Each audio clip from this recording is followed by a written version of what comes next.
In this lesson, we will learn how to design the best hydraulic cross-section for a channel. We define the capacity as the maximum flow that a channel can convey given a geometry or a slope. This capacity can be found by using Manning's equation. We define conveyance as the capacity of flow of a channel's cross-section independent of the slope. We typically express conveyance numerically by taking Manning's equation for flow rate and eliminating the slope term.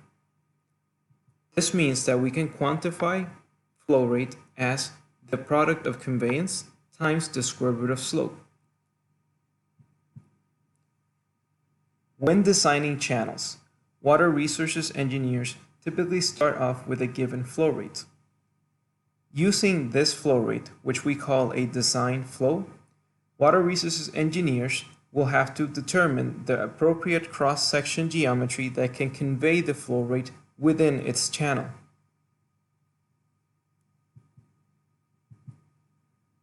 We can quantify this conveyance by using the equation we expressed earlier, noting that the hydraulic radius is equal to the area divided by the wetted perimeter. Now, looking at this equation, we see that if we want to maximize the conveyance of a channel given a flow rate, we have to maximize the area and maximize the hydraulic radius. We do this by maximizing the area and by minimizing the wetted perimeter. However, in most cases, our area will be limited by several constraints.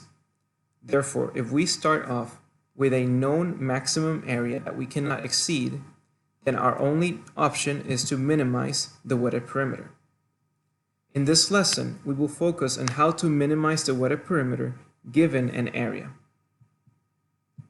Let's consider a rectangular section with a base width b and a flow depth y.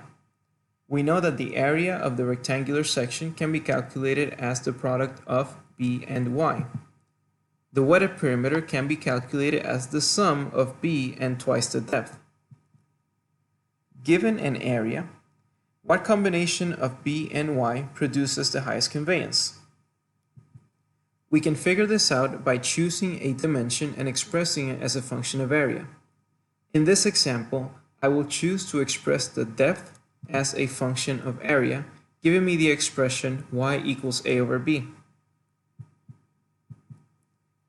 Now that we've done this, we can express our wetted perimeter as a function of the area. Originally, for the rectangular cross-section, we had the wetted perimeter as a function of the depth and the width. But now we can express the wetted perimeter as a function of the width and the area. If we treat a as a constant, we can set the rate of change of the wetted perimeter with respect to the base as equal to 0. This gives us the expression on the screen. Now, using this expression, we can find a relationship between the base width and the area. If we solve for the base width in terms of area, we will get a base width squared of equal to twice the area. Substituting our area with the base times the depth, we can now express our base as a function of depth, giving us the expression b equals 2y.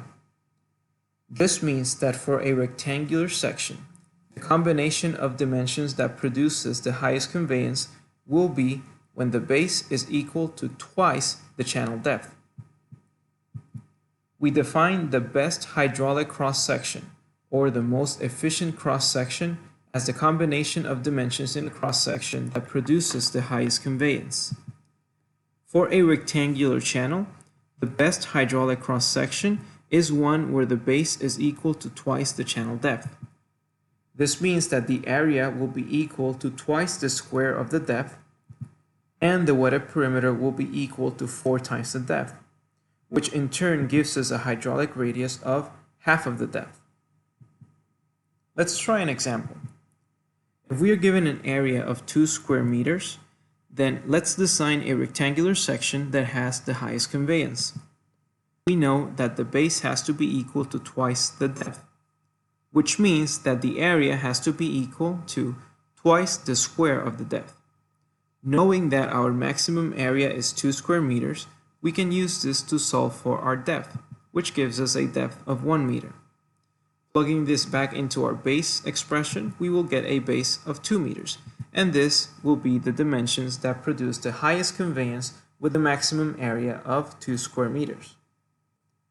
Looking at this even further, we can calculate the wetted perimeter, which will give us 4 meters, which in turn gives us a hydraulic radius of half a meter.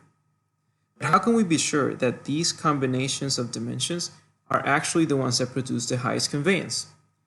We know that if we set area as a constant, then our hydraulic radius has to be maximized in order for our conveyance to be maximized. So let's try a different combination. Let's say that we set the base as 3 times the flow depth.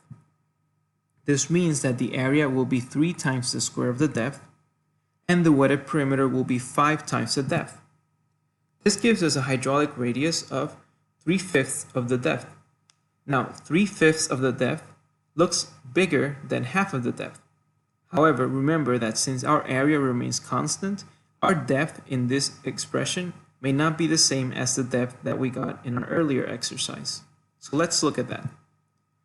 Since our area has a maximum of 2 square meters, solving for depth gives us a depth of the square root of 2/3 meters.